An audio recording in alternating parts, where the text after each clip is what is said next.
Wow, women of wrestling superhero Tiki Chamorro is a United States Army veteran who is from Guam. Now, May is Asian American and Pacific Islander Heritage Month, AAPI, celebrating their achievements and contributions. And I'll tell you what, Tiki has a lot to celebrate because she's an inspiring person. Not only as a war superhero, not only as a U.S. Army vet, but someone from Guam who is really elevating herself and made it well in TV wrestling and also in life. So I just want to, first of all, welcome her. And also, Tiki, if you could just tell us a little bit about your WOW name, because I know there's some significance to it. And I wanted to get in that first. Thank you. Yes, so hi, half a day. I'm Tiki Chamorro, and Tiki is the fiery side of myself. I do poi ball fire dancing, and that was just something I picked up because I was feeling homesick. And I remember growing up back home on Guam, there was a lot of fire dancing, whether it was poi or fire night, and it was something celebrated during festivals or ceremonies, and that's something that's really dear to me. And then Chamorro is the people from Guam. So being able to mix that together, Tiki Chamorro, just means the world to me. I'm very blessed to be called Tiki Chamorro. What was it like when you first saw yourself on TV? And by the way, for those in South Florida, My 33 TV, you'll get to see WOW Saturday nights, 11 p.m. every week. And then you can check WOW and their website to find out where you can watch WOW in your area. What was it like for you to see yourself there doing what you're doing? It was so real.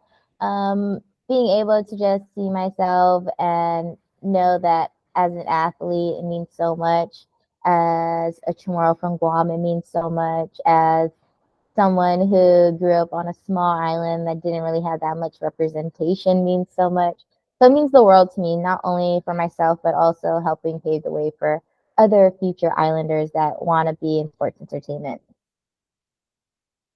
Tiki, are you critiquing yourself? Are you saying, oh, why did I do that for? Oh, wait, I should have done it this way. I should have done it that way. Yes. I mean, I'm always learning. I'm a huge believer in doing your homework whenever you have a new opponent or an opponent you've wrestled before.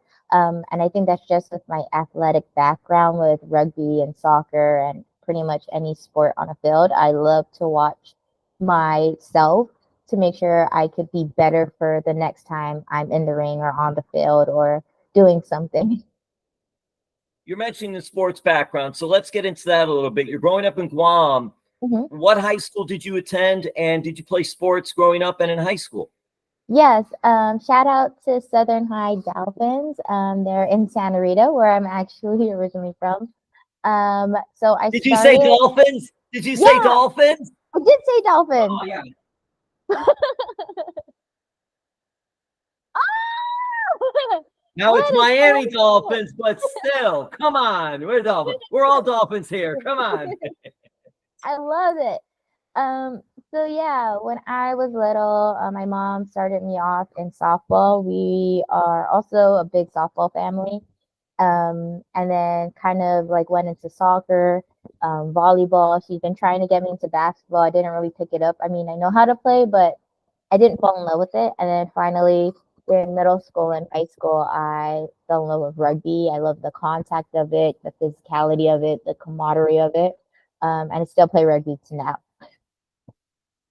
Do you have any college background? I know you served in the U.S. Army. Was the Mhm. path right away to go to the Army? Did you go to college, or how did that work for you?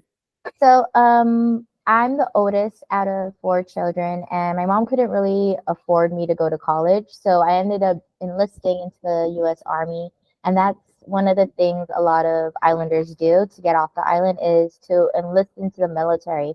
The military provides so much things, whether it's getting you off the island, paying for your school, making you find a career that you'll love and use in military and civilian life. And that was the route I chose. I knew that I wanted to do something and not be stuck on the island, and that was the easiest way to get off the island.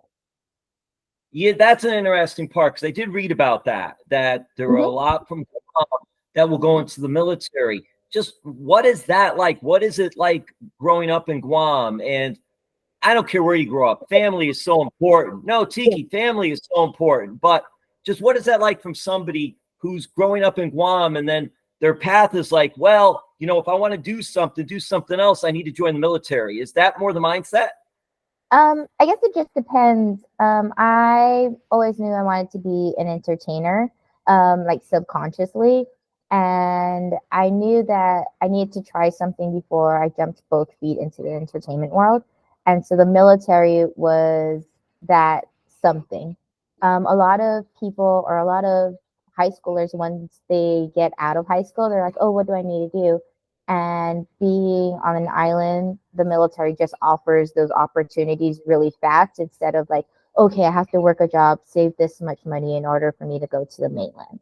So that's why a lot of islanders end up joining, because it's just an easy and fast route. What was that experience like for you? Oh, yeah, sorry. So when I joined, it was a very culture shock. The speed limit on Guam is 35 miles an hour.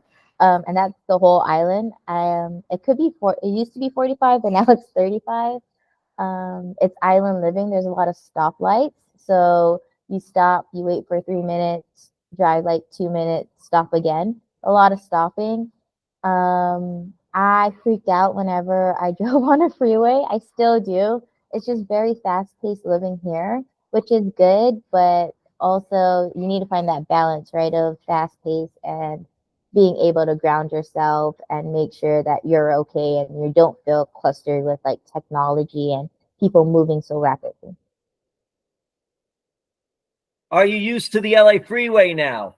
No, I will never be used to the LA freeway. Actually, I will never be used to driving this fast. I'd rather walk, to be honest. So what? If you ever go to South Florida, avoid the Miami roadways, the highways, I should say. Avoid the Miami highways too. Sorry, Miami, I love you, but come on. What was it like? Because you served in Afghanistan, and I'm curious with the U.S. Army, what was it like, that experience there? And you had to deal with mental health, as many do, coming back from the military. Just how did you navigate through all that? What was it like in Afghanistan and serving that for your country and then coming back? So when I got deployed, I was around 17, turning 18. And it's just very difficult, not just for myself, but the people, your family members involved. It was hard on me. It was hard on my husband. It was hard on my mom and my siblings. Um, it's something that I wouldn't recommend everyone going through, but it also makes you go up really fast. I am very thankful for the military and what it has given to me and brought to me and made me be able to do. Um, but yeah, coming back was very hard. I have PTSD and I have anxiety and depression, and I will always have that. But finding the right resources and people to help takes a while. It has to be that individual that wants to get better. And sometimes the sources or the outlook that they're trying to get is not what their family member wants. It's always that person has to want it. And for me, it took a while for me to get there. Thankfully, I am and still working on it, but it's hard. Like any mental illness, it doesn't have to be from the military. It could be from trauma, from um, like family issues or abuse. Like PTSD is not just military based, it could be any base. And I would just say, like, when you're ready, ask for help, ask for somebody, or like just vent to somebody, anyone who would listen. And then also, there's also hotlines, like, look for hotlines, and maybe that could be your next route or your next step forward. Yeah, Tiki, you navigated through all that, and I'm glad you brought those things up because I was very interested. I was gonna ask about just how did you find help? Because when you do it, then want it, do Mhm. you find at your time of doing it, did you find there were a lot of resources, or you had to navigate pretty much to try to find it? Yeah, for me, my situation is very different, which everyone's situation is different. It took me 2 years to actually seek help and realize that I had a problem, or I had these issues of like having depression and anxiety and like these flashbacks. And at the time, no one knew what PTSD was. It was like 2009, 2010. So we're still like treading the water of what is this? How can we fix it, or how can we cope with it? How can we learn from it? And so I ended up just going to a group meeting and didn't know what to expect. I didn't really like group meetings. And then I ended up going into like one-on-one therapy session, which I still do continuously.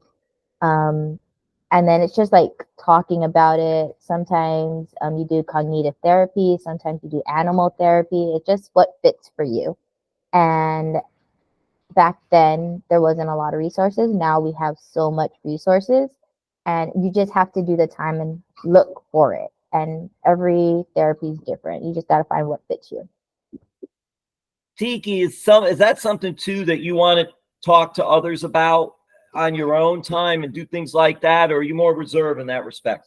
No, at the beginning, yes, I was very reserved. I didn't know how to communicate with other veterans, especially female veterans that have suffered the way I suffered, whether it was sexually, unfortunately, or through like intense combative type of situation.